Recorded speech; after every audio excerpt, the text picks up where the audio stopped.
Hello students, theodolite की आज की क्लास में बात कर रहे हैं हम थियोडोलाइट के पार्ट्स के बारे में। तो यहाँ पर मैंने डायग्राम बनाया हुआ है थियोडोलाइट का। यहाँ पर मैंने एक कोशिश की है 3D डायग्राम बनाने की। थियोडोलाइट हमारा 3D में किस तरीके से लगभग दिखाई देता है।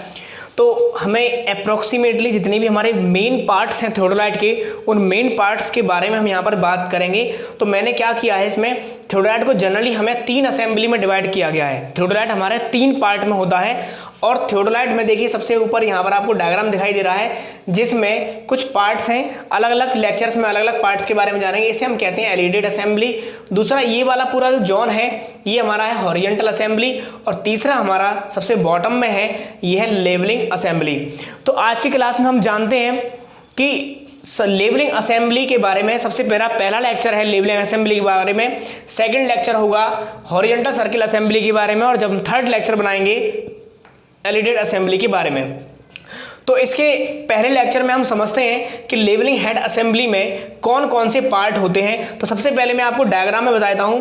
आप देखो, आपको यहां पर दिखाई दे रहा होगा, जब हम थियोडोलाइट यूज करते हैं तो थियोडोलाइट में 2 ट्रायंगुलर प्लेट या 2 स्क्वायर प्लेट हम लगी होती हैं उसके बॉटम में। और बॉटम हमारा कहां पर, जिस थियोडोलाइट को हम उठाकर ले जाते हैं फील्ड में, तो हम ट्राइपॉड पर कसते हैं। और वो ट्राइपॉड के जस्ट ऊपर वाला पार्ट जो होता है वो हमारा क्या कहलाता है, लेवलिंग हेड असेंबली कहलाता है। और इस लेवलिंग हेड असेंबली में कौन कौन से पार्ट्स होते हैं, देखिए। सबसे पहला पार्ट जो बॉटम में आपको एक ट्रायंगुलर प्लेट दिखाई दे रही है, ये ट्रायंगुलर प्लेट ट्राइवेट कहलाती है। ये क्या कहलाती है हमारी, ट्राइवेट।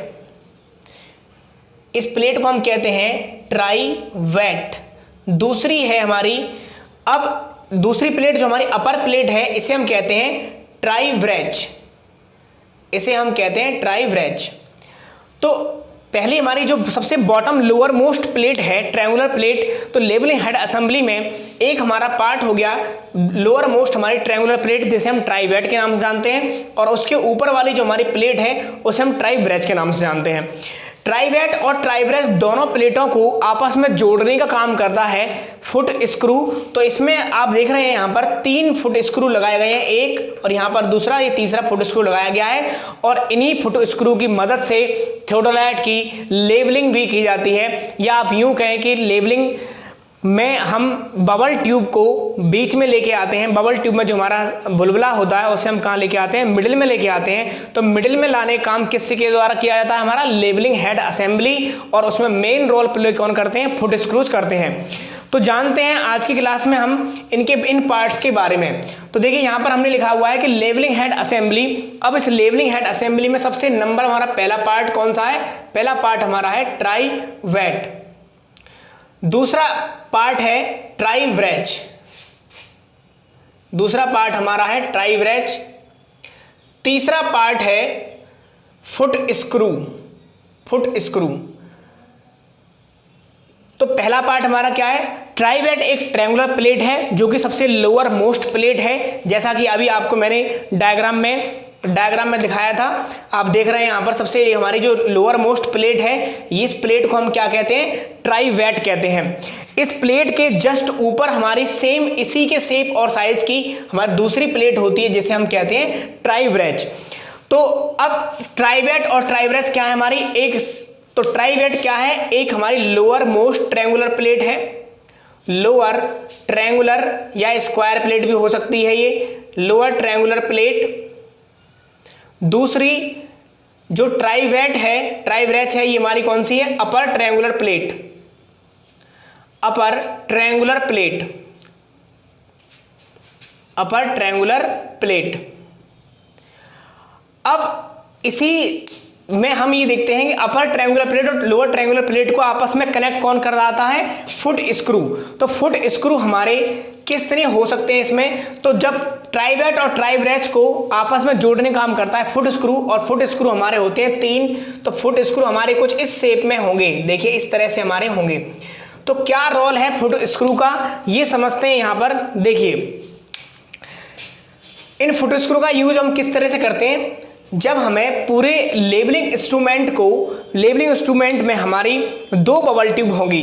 एक हमारी बबल ट्यूब टेलीस्कोप के पास, जबकि दूसरी हमारी इन हॉरिजॉन्टल सर्किल्स पर बबल ट्यूब लगी रहती हैं। तो इन बबल ट्यूब को हमें, इनके अंदर जो हमारा बुलबुला रहता है, जो हमारा बबल होगा, उन बबल को हम मिडिल में लेके आते हैं। और मिडिल में लेने का काम हमारा इसलिए किया जाता है क्योंकि हमें इंस्ट्रूमेंट को लेवलिंग करना होता है। तो इंस्ट्रूमेंट की लेवलिंग वह प्रोसेस है जिसमें इंस्ट्रूमेंट की टेलीस्कोप या लाइन ऑफ कॉलिमेशन या फिर उस पूरे इंस्ट्रूमेंट को हम कैसे ले आते हैं, हॉरिजॉन्टल कंडीशन में ले आते हैं। और वो तब आता है जब हम बबल ट्यूब में जो बबल है उसको हम मिडिल में लेके आए। तो यहां से ये समझ सकते हैं कि फुट स्क्रू का यूज किसके लिए किया जाता है, लेवलिंग पर्पस के लिए किया जाता है।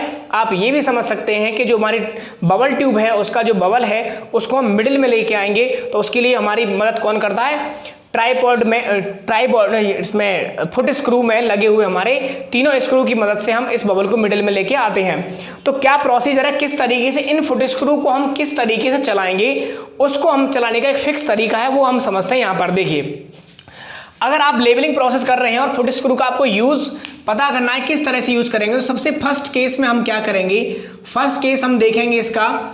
फर्स्ट केस में आप कुछ इस तरीके से कर सकते हैं कि बबल ट्यूब में जो हमारी बबल ट्यूब है उस बबल ट्यूब को इन किन्हीं भी 2 फुट स्क्रू के हम क्या करेंगे, पैरेलल कर देंगे। और पैरेलल करने के बाद आप ये देखेंगे कि आपको बुलबुला अंदर की तरफ लाना है या आपको बाहर की तरफ। इसका मतलब ये है कि आप बबल को लेफ्ट साइड में या राइट साइड में ले जाना चाहते हैं। तो देखिए, अगर हम फुट स्क्रू को अंदर की तरफ रोटेट कराएंगे, यानी इधर से ये और इधर से ये, तो इसको हम इस तरीके से समझ सकते हैं कि बबल ट्यूब में जो हमारे जो फुट स्क्रू, जो हमारे स्क्रू हैं, उनको हम अंगूठे की डायरेक्शन को देखेंगे वहां पर। तो अगर हम स्क्रू को इस तरीके से अंदर की तरफ पुश करेंगे, स्क्रू को इस तरह से, अगर हम स्क्रू को इस तरीके से चलाएंगे तो हमारा पुश कैसे कर रहे हैं, अंदर की तरफ। तो उस केस में बबल जो होगा राइट साइड में रोटेट होगा। हम ऐसे तुक्का नहीं लगाएंगे कहीं पर भी स्क्रू चलाते आ रहे हैं या फिर इरेगुलर मोशन कर रहे हैं स्क्रू में। हमें एक रेगुलर मोशन देना होगा और एक ही डायरेक्शन में देना होगा। जैसे कि हमने अपने अंगूठे की डायरेक्शन देखना है कि अब इसको हम अंदर की तरफ इस तरह से पुश कर रहे हैं, तो हमारा इस केस में अगर हम फुट स्क्रू को अंदर की तरफ हम चला रहे हैं तो उस केस में जो हमारा बबल होगा वो राइट साइड में दाएं तरफ हमारा रोटेट करेगा। तो अब आप डिसाइड करेंगे, अगर आपको बाएं तरफ रोटेट कराना है तो क्या करेंगे, उसको अंगूठे को बाहर की तरफ। आपको अगर लेफ्ट में बबल रोटेट कराना है तो आप करेंगे अंगूठों को बाहर की तरफ इस तरह से रोटेट कराएंगे, इस तरह से। यह हो गया बाहर की तरफ खींचना, और इसको आप कहेंगे अंदर की तरफ फुट स्क्रू को चलाना। तब हमने क्या किया, अब आप देख रहे हैं इस केस में हम अंदर की तरफ रोटेट करा रहे हैं, तो हमारा बबल किस साइड में रोटेट करेगा, बबल हमारा रोटेट करेगा राइट साइड में, इस साइड में हमारा रोटेट करेगा। अगर अपोजिट अगर हम देंगे, बाहर की तरफ अगर हम खींचेंगे तो बबल किधर जाएगा, हमारा लेफ्ट साइड में रोटेट करेगा। तो ये प्रोसेस हम तब तक इसको रोटेट कराते रहेंगे स्क्रू को एक ही डायरेक्शन में, या तो अंदर की तरफ या बाहर की तरफ, जब तक कि इसमें बबल हमारा मिडिल पोर्शन में नहीं आ जाता है। जब बबल मिडिल पोर्शन में आ जाएगा तो फिर हम क्या करेंगे, सेकंड केस का यूज करेंगे। और सेकंड केस को यूज इस तरीके से करते हैं हम। सेकंड केस में हमारे यही जो हमारे ट्रायंगुलर प्लेट पर लगे हुए जो हमारे फुट स्क्रू है, अब इस बबल ट्यूब को हम क्या करना है, हमें ले आना है बबल ट्यूब को इस एक स्क्रू के, इन दोनों स्क्रू के परपेंडिकुलर कह लो या फिर इस स्क्रू के पैरेलल कह लो, जैसे पहले लगा हुआ था उससे 90 डिग्री पर हम उसे ले आएंगे। अब इस एक स्क्रू को या तो आप इस तरफ रोटेट कराएंगे या आप इस तरफ रोटेट कराएंगे। आप देख लेंगे कि बबल को आपको मिडिल में लाने के लिए किस तरफ रोटेट कराना चाहिए। तो इसको तब तक करेंगे जब तक कि हम इस बबल को बीच में नहीं ले आते। तो ये प्रोसेस हम पूरे 3 बार फॉलो करते हैं, और 3 बार फॉलो करने के बाद हम चेक करते हैं इंस्ट्रूमेंट को कि इंस्ट्रूमेंट हमारा लेवल कंप्लीटली हो चुका है या नहीं। और लेवल होने का मतलब ये है कि इंस्ट्रूमेंट में बबल ट्यूब का बुलबुला कहीं इंस्ट्रूमेंट रोटेट कराने पर कहीं अपनी पोजीशन से हट तो नहीं रहा है। जब ऐसा हो जाएगा, मिडिल में ही रहेगा, तो हम ये समझ जाएंगे कि इंस्ट्रूमेंट हमारा कंप्लीटली लेवल में है। अब लेवलिंग हेड असेंबली से रिलेटेड कुछ इंपॉर्टेंट बातें और भी समझ लेते हैं। देखिए, इस डायग्राम को दिखाओ। लेवलिंग हेड असेंबली में हम और आगे समझने के लिए इस तरीके से समझ सकते हैं कि ये जो पूरा प्रोसेस है, ये जो हमारा पूरा लेवलिंग हेड असेंबली है, ये किसके ऊपर रखा जाएगा, ये रखा जाता है हमारा ट्राइपॉड के ऊपर। अब जब हम इसको ट्राइपॉड के ऊपर रख देंगे तो अब आप देखिए 2 कंडीशंस हो सकती हैं। ट्राइपॉड की लेग, हमारी तीनों लेग ट्राइपॉड की इस तरीके से हैं, इस तरीके से हमारे तीनों लेग ट्राइपॉड की इस तरीके से हैं। तो इन लेग्स को मूवमेंट कराने का आप तरीका समझ लें कि आपको किसको मूवमेंट कराना है। सपोज कीजिए आप ये चाहते हैं कि केवल प्लम बॉब ही इस डायरेक्शन में हटे। प्लम बॉब अपनी पोजीशन से, प्लम बॉब कहाँ होगा हमारा, बिल्कुल बीचों बीच में ऐसे लटक रहा होगा। आप ये चाहते हैं कि बबल ट्यूब का बुलबुला डिस्टर्ब ना हो और प्लम बॉब डिस्टर्ब हो जाए। तो उस केस में आप क्या करें, किसी भी एक लेग को रेडियली इस तरीके से हम घुमाएंगे। रेडियली जब हम लेग्स को, ट्राइपॉड की लेग्स को रेडियली चलाते हैं तो क्या होगा उस केस में, रेडियली चलाने पर प्लम बॉब उसी डायरेक्शन में शिफ्ट हो जाएगा जिस डायरेक्शन में आप लेग चला रहे हैं। बाहर की तरफ चला रहे हैं तो प्लम बॉब बाहर की तरफ शिफ्ट हो जाएगा, अगर अंदर की तरफ चला रहे हैं तो प्लम बॉब अंदर की तरफ शिफ्ट हो जाएगा। लेकिन इस केस में बबल ट्यूब में बबल पर कोई इफेक्ट नहीं पड़ेगा। दूसरा इसका, आप ये चाहते हैं कि बबल ट्यूब पर इफेक्ट पड़े लेकिन प्लम बॉब पर कोई इफेक्ट ना पड़े। तो उस केस में हम ये चाहते हैं कि प्लम बॉब जो नीचे लटका हुआ है वो प्लम बॉब बिल्कुल बीचों बीच में वहीं रहे। तब हम क्या करेंगे, किसी एक लेग को, किसी भी लेग को हम सरकमफ्रेंस पर इस तरीके से रोटेट कराएंगे। रेडियली कैसे मूव करा रहे थे पिछली बार, हम इस तरह से रोटेट करा रहे थे। अब हम कैसे करा रहे हैं, सरकमफ्रेंस पर, इसकी परिधि पर इस तरह से रोटेट करा रहे हैं, ऐसे इसकी परिधि पर। तो परिधि पर रोटेट कराने से होगा क्या कि प्लम बॉब अपनी डायरेक्शन में ही रहेगा, लेकिन बबल ट्यूब हमारी कैसे हो जाएगी, वो हमारी किसी भी डायरेक्शन में, अलग डायरेक्शन हमारी शिफ्ट हो जाती है। तो हम डिसाइड करेंगे जैसे जैसे हम ऑपरेशन कर रहे हैं उस ऑपरेशंस के अकॉर्डिंग हमें किस चीज़ की ज़रूरत है। तो ये दोनों पॉइंट जो मैंने बोले हैं मैं यहाँ पर लिख देता हूँ, आप इसको नोट कर लीजिएगा। सबसे पहला पॉइंट मैंने यहाँ पर बताया कि जब प्लम बॉब की कंडीशन शिफ्ट करनी हो, शिफ्ट का मतलब है यहाँ पे बदलनी हो। जब प्लम बॉब की कंडीशन बदलनी हो, शिफ्ट करनी हो, लेकिन बबल ट्यूब पर कोई इफेक्ट ना पड़े, बबल ट्यूब पर कोई इफेक्ट ना पड़े, तो उसके लिए हमें क्या करना चाहिए, उसके लिए हमें करना चाहिए ट्राइपॉड की लेग को रेडियली, कैसे, रेडियली मूव कराना चाहिए। रेडियली मूव कराना चाहिए। रेडियली का मतलब समझ गए हैं कि आप इस तरीके से उसे मूव कराएंगे। रेडियली का मतलब ये है कि हमारे जो ट्राइपॉड होंगे इस तरीके से होंगे, आप किसी भी एक लेग को रेडियल इस तरह से मूव कराएंगे, यूं इस तरह से मूव कराएंगे तो प्लम बॉब शिफ्ट हो जाएगा अपनी किसी भी डायरेक्शन। आप बाहर की तरफ लेग खींच रहे हैं तो प्लम बॉब बाहर की तरफ शिफ्ट होगा, लेकिन उस केस में हमारा बबल ट्यूब पर कोई इफेक्ट नहीं पड़ेगा। दूसरा नोट और लिखते हैं इसमें, सेकंड नंबर नोट ये है कि जब प्लम बॉब की कंडीशन शिफ्ट ना करनी हो, हमें सिर्फ बबल ट्यूब पर इफेक्ट डालना हो। जब प्लम बॉब की कंडीशन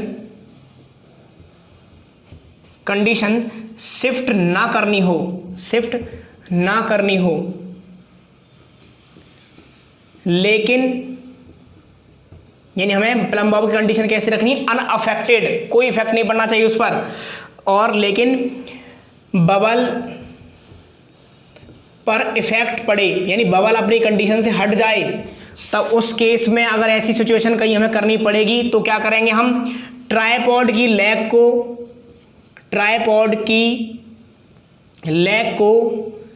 सरकमफ्रेंस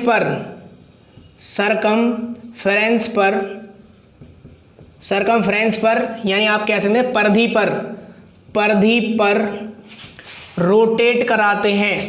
पर रोटेट कराते हैं। इन दो इंपॉर्टेंट नोट हैं, ये कंपटीशन में भी अक्सर पूछे जाते हैं कि किस ट्राइपॉड की लेग को किस तरीके से अगर हम रोटेट कराएं तो किस पर इफेक्ट पड़ेगा। ये कहीं ना कहीं हमें कंपटीशन में मिलता है, और ये हमारी इनिशियल जानकारी हमें इंस्ट्रूमेंट के बारे में होनी ही चाहिए। और इंस्ट्रूमेंट हमारा कम टाइम में इफेक्टिवली वर्क हम किस तरीके से कर सकते हैं वो हमारा सारा डिपेंड करता है knowledge all components of theodolite, यानी हमें थियोडोलाइट के हर कंपोनेंट के बारे में जानकारी लेनी है कि किस तरीके से वो के कौन सी सिचुएशन में अच्छा वर्क कर सकता है, हमें क्या करना चाहिए। तो सबसे पहला, अब आप देखिए बीच में एक मैंने और डायग्राम बना रखा है यहाँ पर, इस डायग्राम से भी समझते हैं। यहाँ पर एक डायग्राम जो बना रखा है वो डायग्राम क्या है, ये हमने 3D में बनाने की कोशिश की है, इसी को हमने क्या कर दिया, लगभग क्रॉस सेक्शन में इसको कन्वर्ट कर दिया है। तो आप देख रहे हैं सबसे लोअर प्लेट जो ट्राइवेट है वो इसमें ये वाली प्लेट है, ट्राइपॉड कहाँ है, ट्राइपॉड ही नीचे लगा हुआ है जो मैं अभी आपको हमने बात की, और इसके ऊपर जो फुट स्क्रू लगे हुए हैं, ये फुट स्क्रू यहाँ पर भी लगे हुए हैं, यहाँ पर हमें सिर्फ 2 फुट स्क्रू दिखाई दे रहे हैं, एक फुट स्क्रू इसके पीछे होगा। और इसके ऊपर हमारी कौन सी प्लेट लगी हुई है, ट्राई ब्रेस। तो ये वाली प्लेट हमारी कैसी लगी हुई है, ट्राई ब्रेस प्लेट लगी हुई है, और इस ट्राई ब्रेस प्लेट और ट्राइवेट प्लेट को दोनों कौन सा कनेक्ट करता है, फुट स्क्रू कनेक्ट करते हैं। और यही फुट स्क्रू हमारे किस लिए यूज होते हैं, लेवलिंग हेड असेंबली में लेवलिंग के लिए हम इन फुट स्क्रू का यूज करते हैं। तो ये पूरा जो हमारा सिस्टम था, ये थियोडोलाइट को हमने 3 पार्ट में डिवाइड करते हैं। 3 पार्ट में सबसे पहला पार्ट था हमारा जो कि हमने लेक्चर नंबर 1 में पढ़ा, उसका नाम था लेवलिंग हेड असेंबली। इसके बाद हमारा सेकंड पार्ट आएगा हॉरिजॉन्टल सर्किल असेंबली, फिर थर्ड पार्ट पर हम बात करेंगे एलिडेड असेंबली पर। तो स्टूडेंट्स, मेरा ये लेक्चर आपको कैसा लगा, इसके बाद आप थियोडोलाइट की कंप्लीट जानकारी लेने के लिए जस्ट अगला लेक्चर नंबर 2 आप देखें, उसमें मैं डिस्कस करने वाला हूँ हॉरिजॉन्टल सर्किल असेंबली।